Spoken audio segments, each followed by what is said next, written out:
easier when you're up in a big city, right? There's lots of businesses and lots of big buildings, and they pay lots of taxes, and it's a lot harder in rural Utah. I'm Ben Winslow in Manti. The governor has signed into law an education bill that reworks funding for rural schools like this one behind me.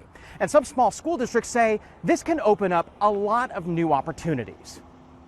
Wow, thanks you guys. The governor's visit to Manti Elementary was greeted with enthusiasm. This is where you'll be signing your bill. Perfect. It was exciting for students like Evelyn. What do you think having the governor here? Amazing.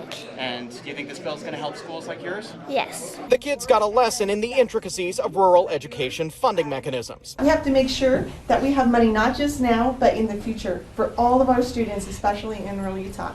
House Bill 396 reworks how rural schools get money from the state. It's a big deal for rural school districts. We have to provide the same services, but we have a lower number of students, and so whether there's 10 students in a classroom or 30 students in a classroom, you still got to have a teacher at the front of the room. But rural schools don't always get that money. In these schools that don't have the same tax base, the same opportunities, there's an additional amount of funding that will come every year to those schools. So the new law changes how the funding formula works. We really do have to think about economies of scale. They just can't create that in rural Utah like we can on the Wasatch Front. So we have to make sure that those students as well have the resources so that they can have a teacher, they can have a principal, they can have a bus driver, all those things that really are important to making school happen for our rural students. The result of the bill is shifting more money to rural schools. They can hire teachers, bus drivers, or offer new programs.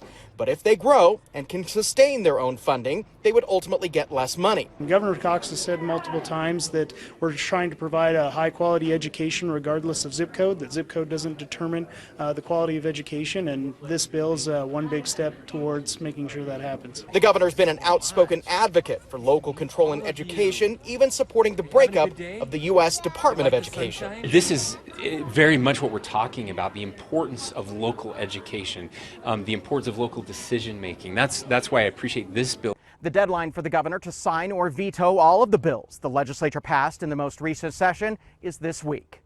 In Manti, Ben Winslow, Fox 13 News, Utah.